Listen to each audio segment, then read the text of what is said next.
This is my presentation on my work experience journey. First of all, I'll talk you through what I'm going to be focusing on in this presentation. I'll be talking about my search for work, the different placements I took part in, what I enjoyed about them and why, my plan for the future, and then finally a conclusion.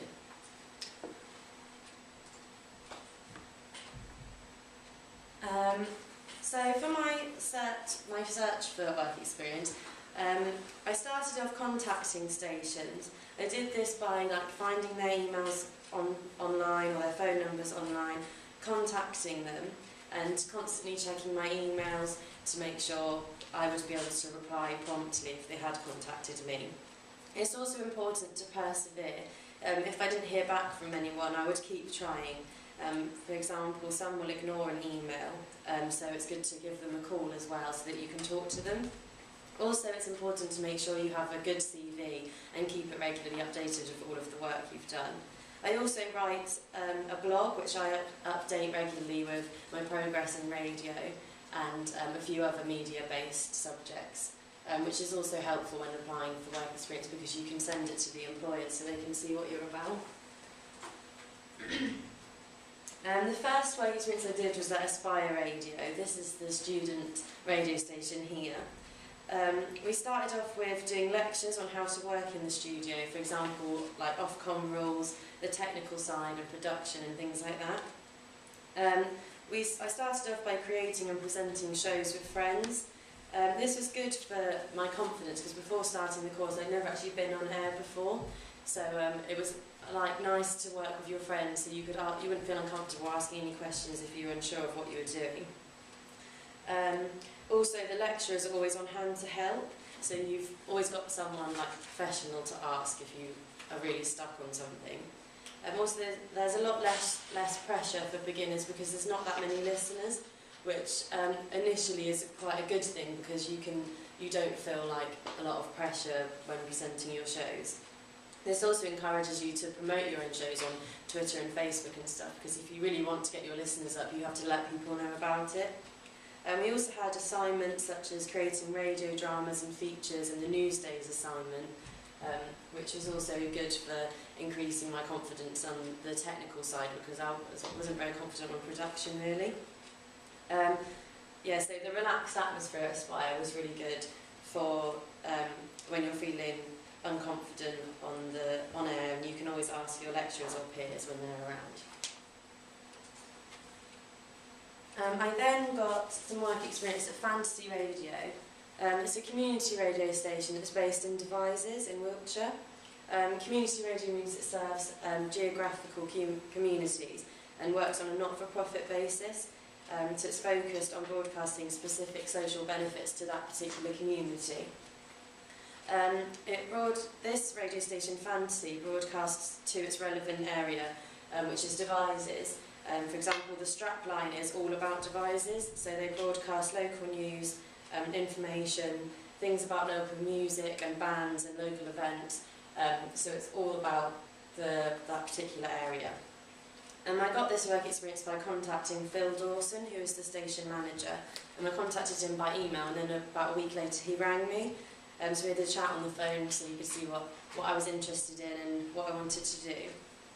I started off by just sitting in on shows and helping out in the studio. This was good because it was another relaxed atmosphere because he's sort of just let all of the presenters know that I was there and just said she might pop in and come and sit in on your show, so I could go in the morning, lunchtime, evening to get a feel of the station. I've recently been in touch with him since being back at uni, and he said that over the summer months he'd like me to create a feature about the Stonehenge development that's happening at the moment, so that's obviously local to that area. And so I pushed myself outside my comfort zone because it was the first non-student station I'd ever worked in. And then I got work experience at BBC Radio 1 Extra. This is a public service station, the BBC. So that means that it's there to inform, entertain and educate. I worked with Charlie Slough as a member of Charlie's Army, and this was spread across 3 full days. 2 of these were training and 1 was the final event, which was working at Radio 1 Extra Live. I'll show a little, I'll only show a little bit of it because it's quite long. This is just a quick clip of the actual event itself so you can have an idea of what it was about. It's going to be really loud. This is BBC Radio 1 Extra, live! Friction and Friends, digital soundboard, Jason Status, Sub Focus. 1 Extra Live.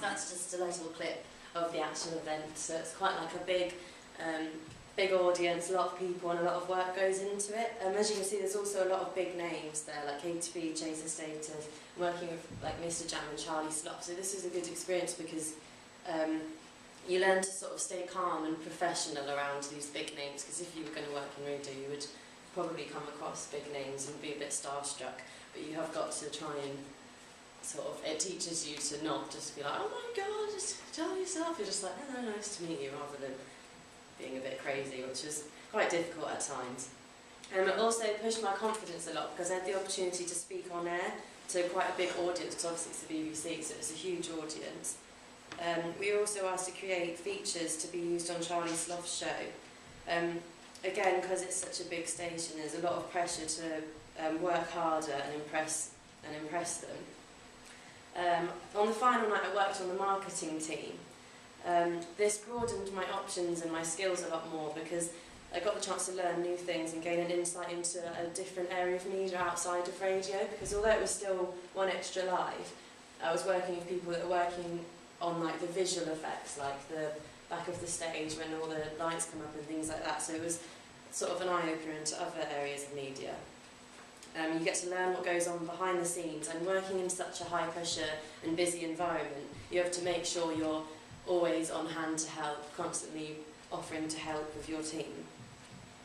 It was a great opportunity as well because we got to watch the sound checks and help them out when they were making the visual effects for the back of the stage. Obviously meeting famous people and artists, and also every now and then you'd have a couple, like 5 minutes to go and watch the show, which is really good because when you've been working with them all day on the visual effects and seeing them create it, it's really nice to be able to see it on the actual night. Obviously it's also great for your CV because it's the BBC. It was also good to make some new contacts. For example, Dina, who we worked with, who ran the scheme, she's recently contacted a few of us to invite us to apply for the new Take It On scheme. So you're always sort of got the upper hand now because she's got your contact and she's always going to let you know when new things come up.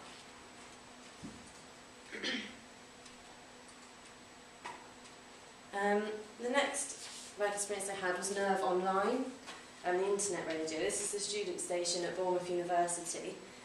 Again, like Aspire, you can do shows with your friends. For example, I did a Sunday evening show with Hannah and Olivia every other Sunday, and I do Friday afternoon shows with Ryan and Jason.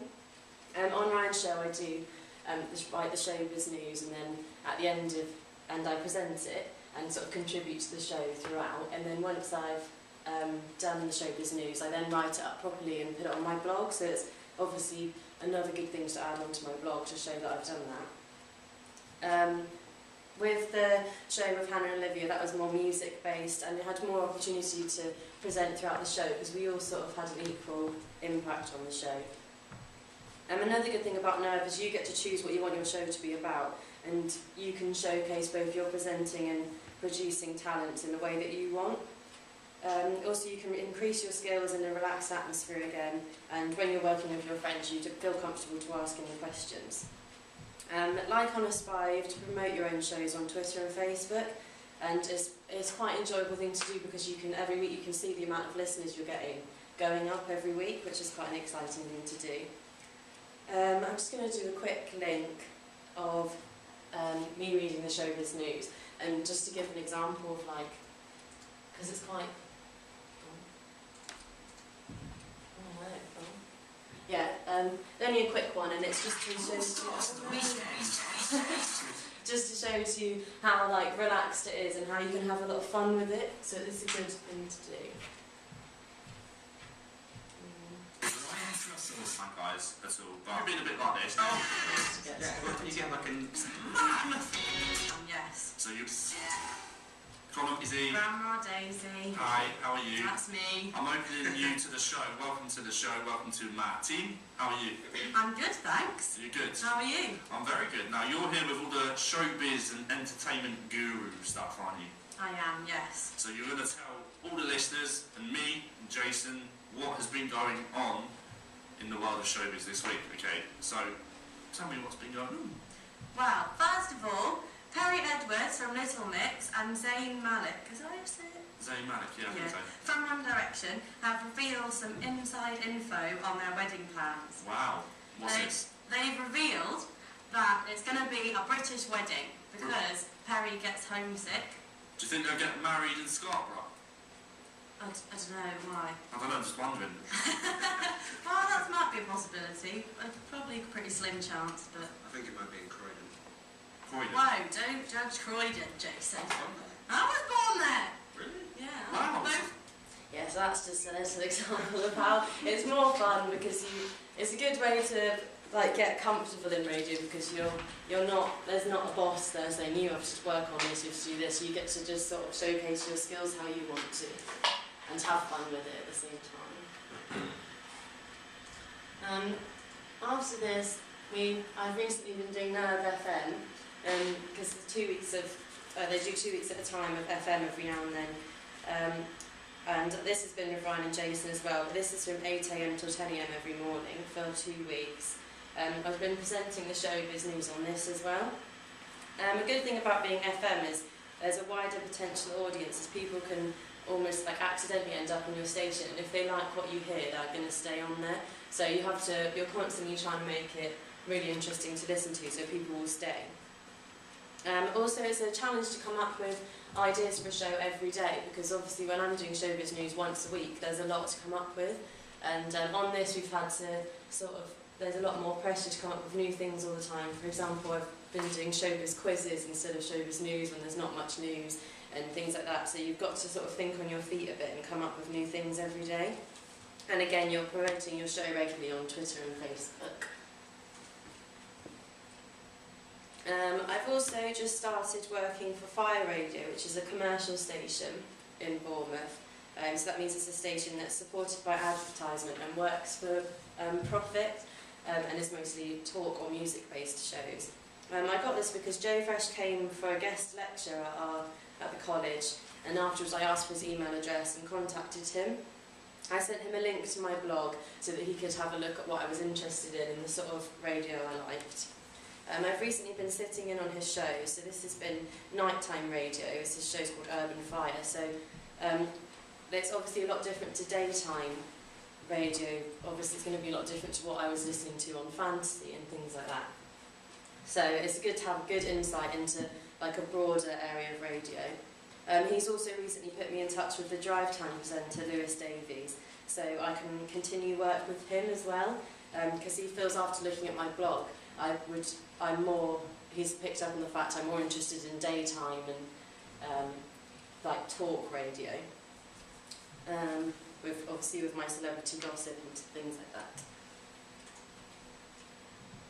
My plans for the future, I want to continue gathering work experience and carry on with the placements I've already got, but I do want to get new placements, and particularly I want to branch out into different areas of the UK, because at the moment I've only got, other than the BBC, it's all been in Bournemouth or Wiltshire, and because I have relatives or friends in different areas of the UK, I'd really like to try and find placements in like London, or like I have family that live in Gloucester or Brighton, so I can broaden my horizons a bit.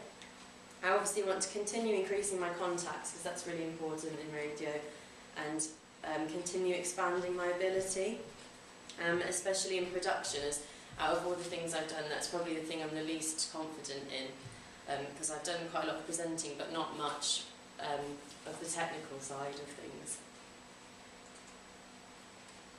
Overall, gathering all this work experience has really increased my confidence, and I've I've learnt a lot from all my work experience placements.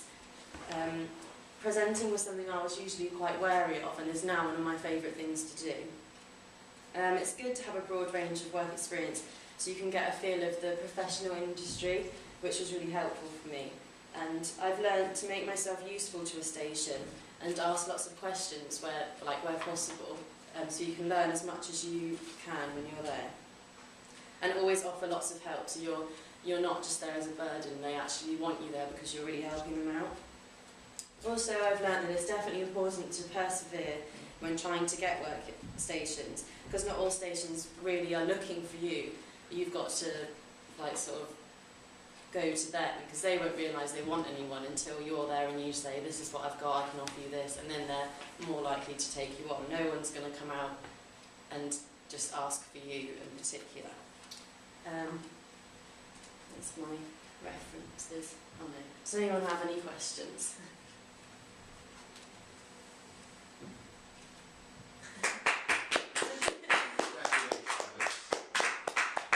Thank you very much.